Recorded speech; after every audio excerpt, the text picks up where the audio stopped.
गजेंद्र सिंह शेखावत जी, हमारे राज्य के पर्यटन मंत्री माननीय धर्मेंद्र जी, मंच पर विराजमान सभी गणमान्य अतिथिगण,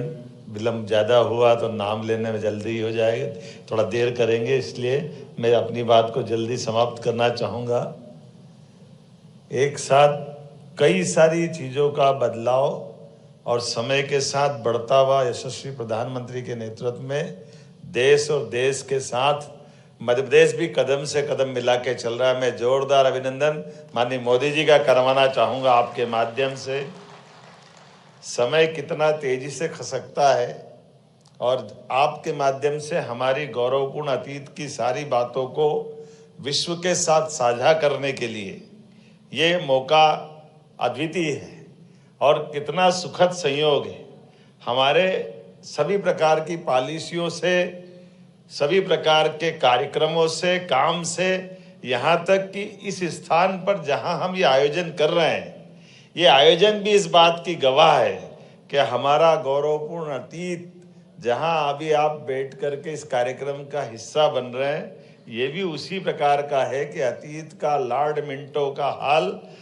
बाद में मध्य प्रदेश की हमारी ये विधानसभा का भवन भी बना और आज टूरिज्म के माध्यम से दुनिया को एक नई ऊंचाई तक ले जाने के लिए, मध्य प्रदेश से परिचित कराने के लिए आपको ये उपलब्ध हो रहा है। हमारे लिए अतीत के वो सारे गौरवशाली पृष्ठ, जिन पृष्ठों को लेकर के अलग अलग प्रकार की हमारी पॉलिसियों के माध्यम से आपसे जुड़ने की बात भी आ रही। आप कभी कल्पना करिएगा कौन सा विश्व का ऐसा नगर या ऐसी राजधानी राज्य की होगी जहां पर टूरिज्म के माध्यम से हमारे टाइगर अभयारण्य की बात अगर हमने करी है, बीते एक साल में 2 टाइगर अभयारण्य हमने बनाए, डॉक्टर विष्णु श्रीधर वाकणकर और एक माधव नेशनल पार्क।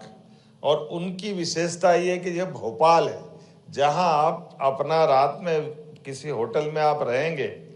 कोई आश्चर्य नहीं जिस सड़कों से आप गुजर रहे हो, बाद में टाइगर उसी सड़क से गुजरता हुआ यहीं पे भोपाल से निकलेगा। ये इतना अच्छा स्थान मुझे नहीं लगता कि दुनिया में कोई हो सकता है। वो सारे आनंद आपको मिलेंगे जिनके माध्यम से बेजू बावरा से लगा करके रानी रूपमती का, आपका मांडव का अप्रतिम पति पत्नी का रिश्ता कितना पवित्र होता है और पत्नी के लिए नर्मदा स्नान कराने के लिए या इस रोज दर्शन कराने के लिए किले के ऊपर वो गुम्बद और गुम्बद के साथ वो अद्वितीय पुरातत्व की दृष्टि से एक ऐसी बिल्डिंग जहां आज बिजली आ गई, बिजली के माध्यम से आप तीसरी मंजिल पे पानी तो पहुंचा सकते हैं, लेकिन बगैर बिजली के भी 3 मंजिल से पानी का फव्वारा चलते हुए दिखाई देता है। तो वो ऐसी ऐतिहासिक स्थल मांडव हमारे सामने आपने को दिखाई देगा, जिसके आधार पर हमारे वो मांडव की वो अतीत की गौरवशाली गाथा है। जब वर्तमान का बृहत्तर भारत 5 हिस्सों में माना जाता था, तो ये मांडव की उस हेरिटेज साइट पे आपको ध्यान में आएगा। हमने प्रतिमाओं को दर्शन करते और उनसे भावनात्मक रूप से आशीर्वाद लेते तो देखा होगा, लेकिन प्रतिमाओं के माध्यम से भगवान का जीवंत रूप, जैसे आप जल पी रहे हैं, हमारे काल भैरव उज्जैन में मदिरा पान करते हुए अपनी आंखों के सामने दिखाई देते हैं, जहां आप केवल प्लेट लगाओगे वो मदिरा अपने आप गायब होती जाएगी। शराब ये केवल चमत्कार कहीं हो सकता है तो मध्य प्रदेश की धरती पे हो सकता है। हमें इस बात का आनंद। ऐसे कई सारे रहस्यों से जुड़ा हुआ हमारा प्रदेश, लेकिन आज के इस दौर में हमने इसको और अच्छे प्रकार से संयोजित करने का प्रयास किया है। जब हम आपके साथ बात कर रहे हैं तो ये टूरिज्म के माध्यम से भी मध्य प्रदेश की बहुत तेज गति से आगे बढ़ने की हमने विविध पॉलिसियों का एक तरह से प्रकटीकरण भी करा और आपके साथ जुड़ करके भविष्य की छलांग लगाने का निर्णय किया। मुझे इस बात की प्रसन्नता है, पूरे देश में एकमात्र राज्य मध्य प्रदेश है जो आयुष्मान कार्ड के माध्यम से एयर एम्बुलेंस की सुविधा 1 रुपए से भी कम कीमत पर हमारे अपने राज्य के नागरिकों को उपलब्ध कराता है। तो टूरिज्म के माध्यम से भी आज जब मैं आपके माध्यम से बात कर रहा हूं तो हेल्थ टूरिज्म के लिए भी हमारे पास टूरिज्म का तो सेक्टर है ही, लेकिन ऐसे जो लोग हैं जहां हम हेल्थ टूरिज्म के सेक्टर में बढ़ाना चाहते हैं तो मध्य प्रदेश ने सबसे तेज गति से हमारे अपने 1.5 साल के अंदर मैं मेडिकल कॉलेज की संख्या देखूं तो सब मिला के 13 मेडिकल कॉलेज का लोकार्पण किया है। ये हमारे मेडिकल कॉलेजों के आधार पर ऐसे कई सारी सौगातों के लिए, जैसे हमने कहा आज ये आपके सामने रिलीजियस टूरिज्म के बढ़ावा देने के साथ साथ अपने फॉरेस्ट के अंदर भी ये जो हेलीकॉप्टर सर्विसेज की बात की है, जिसके आधार पर हमारा एकमात्र राज्य है जो अपने यात्रियों को खासकर पर्यटन को बढ़ावा देने के लिए VGF दे करके सरकार के माध्यम से प्रमोट कर रहे हैं, ताकि हमारे अंदर यात्रियों का आवागमन भी बढ़े। हमारी खुद की अंदर की वेंचुरा की तर्ज पर पहले आज से 10 साल पहले चालू किया, लेकिन उसका भी संपर्क बनाते हुए 8 एयरपोर्ट 230 हेलीपैड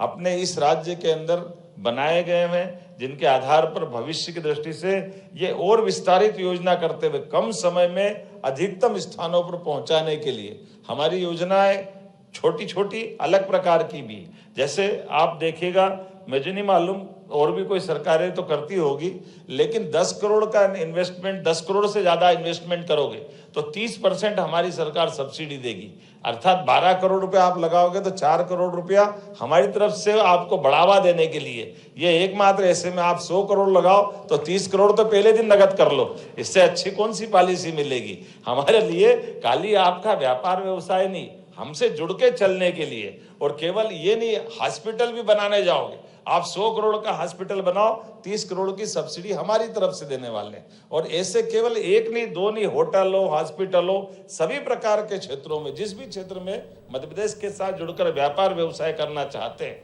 प्रत्येक क्षेत्र में मध्य प्रदेश सरकार दिल खोलकर सबका स्वागत कर रही है। तो आप सुन रहे थे मध्य प्रदेश के मुख्यमंत्री डॉक्टर मोहन यादव को। उन्होंने ट्रैवल मार्ट का शुभारंभ किया और इसके साथ ही मध्य प्रदेश के पर्यटन स्थलों की खूबियों को बहुत ही बारीकी से बताया। कार्यक्रम के बाद उन्होंने प्रेस कॉन्फ्रेंस भी की। क्या कुछ कहा, आपको सुनाते हैं। बीते साल हम समेकित रूप से एक इन्वेस्टर समिट करते थे, अब अलग अलग विषयवार इन्वेस्टर समिट के प्रयोग पे बढ़ रहे हैं। ऐसे में टूरिज्म के हमने 3 अलग अलग स्थान, जैसे रिलीजियस टूरिज्म और 2 स्थानान्य प्रकार के टूरिज्म की हमने रीवा और ग्वालियर में, रीवा, ग्वालियर, उज्जैन, रीजनल टूरिज्म और फिर स्पिरिचुअल टूरिज्म उज्जैन की थी। और ये मध्य प्रदेश में ट्रेवल मार्ट पहली बार कर रहे हैं, जिसमें 27 विभिन्न देशों के अंतर्राष्ट्रीय टूर ऑपरेटर्स आज हमारे इसमें इस कार्यक्रम में शामिल हुए। भारत के विभिन्न राज्य के प्रतिनिधि, सम्मानित टूर ऑपरेटर्स, होटलियर्स, निवेशक, पर्यटन उद्योग के सभी साथियों के साथ मैंने मध्य प्रदेश की जनता की ओर से उसका अभिनंदन किया है। और ये आयोजन हमने आज ही डिक्लेयर किया कि हर साल 11, 12, 13 अक्टूबर को भोपाल में हर साल नियत होगा। ये बड़ा एक निर्णय है, जिस निर्णय के बलबूते पर इस सेक्टर से जुड़े हुए सारे लोगों के लिए, क्योंकि पहले केरल, राजस्थान इनकी डेट निश्चित थी, हमारी डेट अब से चालू होगी। हर साल ये डेट हमारे लिए बड़ी उपलब्धि रहेगी। मुझे इस बात को बताते हुए भी खुशी हो रही कि हमारे मध्य प्रदेश ट्रेवल मार्ट देश के बड़े राज्य स्तरीय ट्रेवल मार्ट में से एक हुआ है। इस आयोजन में, जैसे मैंने पहले उल्लेख किया है, 27 देशों के 100 से अधिक अंतर्राष्ट्रीय विशेषज्ञ, 150 से अधिक घरेलू टूर ऑपरेटर्स और 700 से अधिक प्रतिभागियों ने इसमें भाग लेकर इसको ऐतिहासिक बनाया है। यह विशाल सहभागिता मध्य प्रदेश के पर्यटन के प्रति वैश्विक आकर्षण और विश्वास का जीवंत प्रमाण है। मध्य प्रदेश ट्रेवल मार्ट के दौरान 4000 से अधिक बिजनेस टू बिजनेस B2B बैठकों का सफल आयोजन किया जाएगा, जो मध्य प्रदेश